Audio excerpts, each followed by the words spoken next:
Hey everyone, great to have you back. This is episode number 2. My name is Ben Bolger and welcome to the Expat Blueprint, the platform educating expats to financial freedom. So last week I spoke to you about why it's so important to start paying attention to your finances now. I'm hoping I maybe lit a few fires inside of you and really drummed home the importance of nailing your personal finances, and also giving you an insight in terms of the mindset you're going to need to achieve to be successful financially. I'm never going to say that the journey to living the life you want will be easy. I mean, you know better than that. Anything that you've ever wanted in life, you've had to commit to wholeheartedly, and this is no different.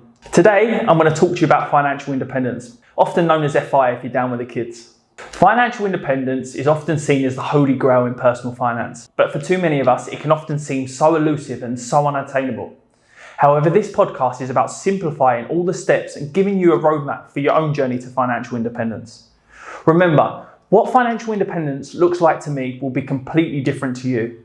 It's about building the life that you want and not living anyone else's dream. So today we're going to go through what it truly means to be financially independent, how you know when you've arrived, the benefits of being financially independent, why you need to be chasing down financial independence even if you don't think it's for you, and finally, what you can do next week to start your financial independence journey. Right, so my biggest goal is to help as many expats become financially independent as possible. So what the hell does that even mean?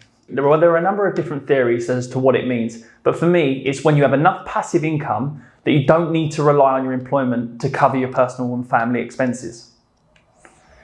Essentially, you're making enough from your investments that you don't actually need to be employed to maintain the same lifestyle. Now, I bet many of you are sitting there thinking, this fella's nuts. As if I'm going to be able to get there. That's way beyond me. And I don't blame you for thinking that, but I want you to know that the financial independence community worldwide are flipping the script. It's important you know there is another option to work in the 9 to 5 for the next 20, 30, 40 years of your life. There are people reaching financial independence every day because they follow a simple framework that I'm going to be setting out for you along the way. I'm on this journey with you, and the idea is we create our own expat tribe, all chasing that dream together. So now you know what we're going after. How do you know when we've hit our target? Well, simply put, it's when you have enough money to cover your expenses for the rest of your life. This is where I introduce you to the 4% rule. The 4% rule was created by an American financial planner called William Bengen back in 1994. He basically discovered that if you had a sum of money invested in 50% stocks and 50% bonds, now don't worry if I've just lost you there, we will be going through this in more detail.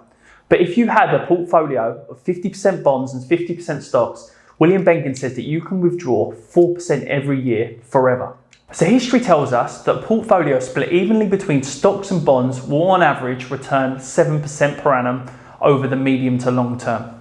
So what we need to find out is what sum of money when invested will, as like William Bengen says, allow us to withdraw 4% every single year forever. And what we need and what financial independence is knowing that that 4% is equal to your annual expenditure. So essentially what we're trying to work out is what needs to be invested so that we can have our annual expenditure covered by our investments every single year. So let's look at an example. Let's say that your annual expenditure is $40,000 a year. For us, we need to now know what figure will, when invested, allow us to withdraw 4% every year, and that will be equal to $40,000. For us to work this out, we can either do it two ways. The first way is just taking $40,000 and dividing it by 4%. If you've got your calculator out, you can work out that that is $1 million. Alternatively, what might be easier is if you just take your annual expenditure figure, which is $40,000, and just times that by 25. Again, it's going to give you $1 million. So essentially what it's saying is that 1 million invested will allow us to withdraw 4% every single year, and that will be $40,000. That means that our investments are now covering our annual expenditure, and that basically means we're now financially independent. Now again, if this is slightly going over your head for a minute, I'll plan on doing another video breaking this down further because it's so important you really understand this. If the numbers don't mean anything to you, then you won't go at them full force. However, for now, just take my word for it and multiply your anticipated or desired expenditure figure by 25 and get your personal financial independence figure. Now, your initial reaction is probably, holy crap, that's a lot of money. However, the beauty of investing is that compound interest does a lot of the work for you. However, again, that's definitely for a future podcast. Okay, so now hopefully we know what financial independence is, and now we know when we've actually arrived. Let's look at the benefits for you actually reaching financial independence. Number one, you're going to start to live life on your own terms. Reaching financial independence and not having to rely on employment might mean you start doing things a little bit differently. Do you spring up out of bed every day and think, get me to work? Well, we typically spend 1/3 of our adult lives at work, which is a hell of a long time, especially if you don't enjoy what you do. Well, becoming financially independent gives you the way out. Or maybe not even change, just going part-time, or just freeing up enough time to work on a side hustle. It's about options, and what financial independence buys you is options. Number 2, employment insurance. Being financially independent means if you do get shown the door because of things like COVID, you're not panicking and thinking, I'm going to lose the house. Alternatively, if you want more time off after having your baby, or if you want to take a sabbatical to go traveling, or even go part-time without being worried senseless that your boss is just going to use it as an excuse to fire you. Well, being financially independent might actually mean that that is a blessing because you actually get to spend more time with the people you truly care about.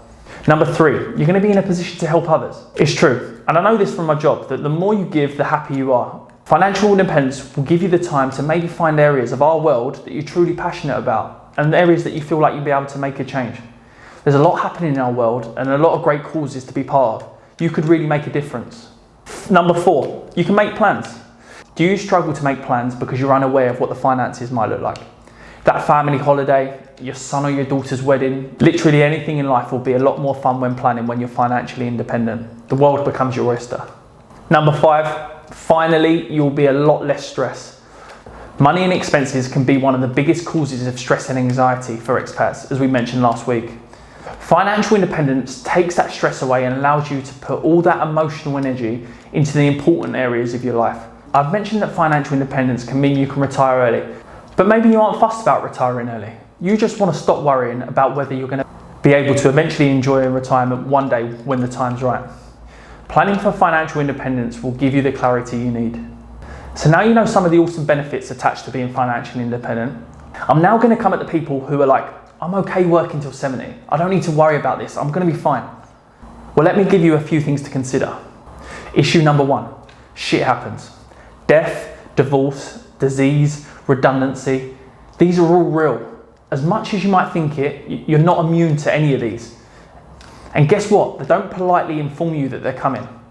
Often, they come up and hit you square in the face and can turn your world upside down. So yes, you might be happy to work until 70, 75, but there's actually no guarantee you're going to be able to. Issue number 2, the future of work is changing, guys. We're seeing it all the time. Technology is rapidly changing how we do things. We've seen it in so many industries already. Banking, manufacturing, office work. Automation is happening, and you could be forced out of a job unwillingly and in a position where you're going to need to retrain. Issue number 3, governments are under pressure. With ageing populations in the West and less workers contributing to state benefit systems, the state pension schemes are in a fragile place. Now, I'm not for one moment saying that you won't be able to rely on them, but even if you did, I think if we take the UK for example, the state pension is roughly £9,100 a year. I don't know about you, but the magician Houdini would probably struggle to make that stretch with today's cost of living. Issue number 4. This one is for the ladies. And as much as I hate this, we can't change the fact that for many of you with aspirations of having families, your working life is disrupted on a number of occasions because of the time you have to spend out of work. You are heroes. On behalf of all men out there, we salute you and we're grateful. However, unfortunately, you have less time to build up your pot, and statistically, you live longer than us men. You need to be putting in the extra work to get passive income working for you. So there it is, financial independence. It's got to be the goal, right? And I mean for everyone. We can all get there with just a bit of application and discipline. The Expat Blueprint will map out the process for you to follow, so just jump on board, bring your friends, and let's start taking control. As always, please like, share and review. It means so much to me and will be a huge help to get this out to as many expats as possible. Introducing them to financial independence might be the greatest gift you could ever give them, and it might even change their life. Be that person. However, I'll see you all in next week's video. Remember everyone, dream big.